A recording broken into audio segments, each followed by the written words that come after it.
জানবি নেবে প্রতিশোধ, জানলাম প্রতিশোধ। যখন টাকা লাগতো তখন তো নিজের চাচাও টাকা দিল না। এখন আমি টাকা নিয়ে কি করব? তার চেয়ে ভালো আমি মরে যাই। বাসা, শোনো, তুমি চাও না তোমার মা মারার প্রতিশোধ নিতে? তুমি যদি প্রতিশোধ নিতে চাও তাহলে সামনের গাছের তলে তুমি টাকা পয়সা সব পাবে। আর তোমার বাবা দুর্ঘটনা তো মরেনি, তোমার বাবাকে তোমার চাচা হত্যা করেছে। কি এই কারণে তো সোনা দানা সব দেখতে পারছি? তার মানে যা শুনলাম সব সত্যি? না, আমি আর মরতে চাই না। আমি বাবা হত্যার প্রতিশোধ নেব। সব কিছু তো পাইলাম, কিন্তু কিভাবে প্রতিশোধ নেব তা তো জানি না। কি, প্রভু চলে গেছে? প্রভু, তুমি আমায় দর্শন দাও। তোমার দর্শন হবে মানে আমি প্রতিশোধ নিতে পারবো না। প্রভু, তুমি আমায় দর্শন দাও, দর্শন দাও, দর্শন দাও। কি হলো বাচ্চা, তুমি আবার আমাকে ডাকছো কেন? প্রভু, আমি প্রতিশোধ নিতে চাই, কিন্তু কিভাবে প্রতিশোধ নেব তা তো আমার জানা নাই। আপনি তো সব জানেন, আমাকে বলে দেন না আমি কিভাবে প্রতিশোধ নেব। এই কথা, তা নিয়ে তুমি কোনো চিন্তা করো না, সেটা তোমায় সময় বলে দেবে।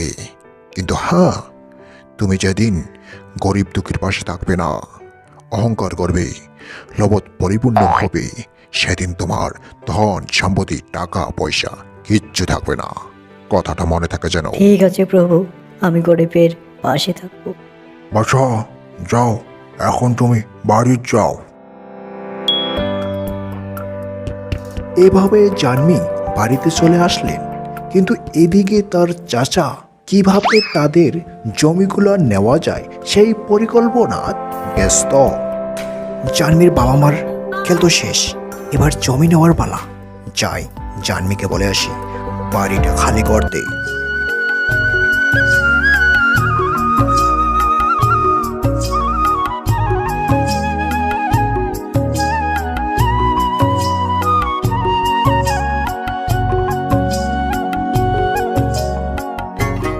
জানবি বাবা, আমি জানি তোমার কষ্টের কথা, কিন্তু কি আর উপায় নাই।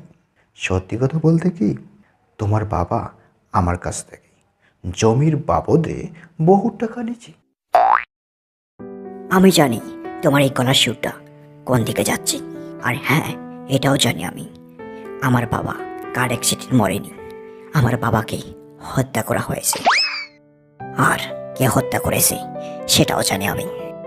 এবার হয়তো কি বলবো সেটাও তোর জানা আছে, তাহলে তোর কি করা উচিত সেটা করে দে, তবে আমি হব খুশি। হা হা হা হা হা হা।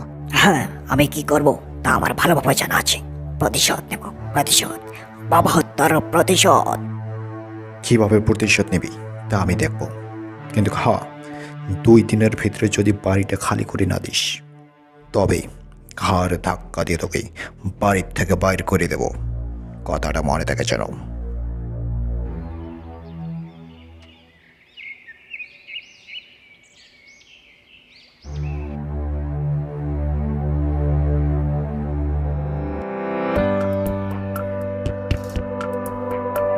জানিয়ে মনের বেজারে হাঁটতে লাগলেন। হাঁটতে হাঁটতে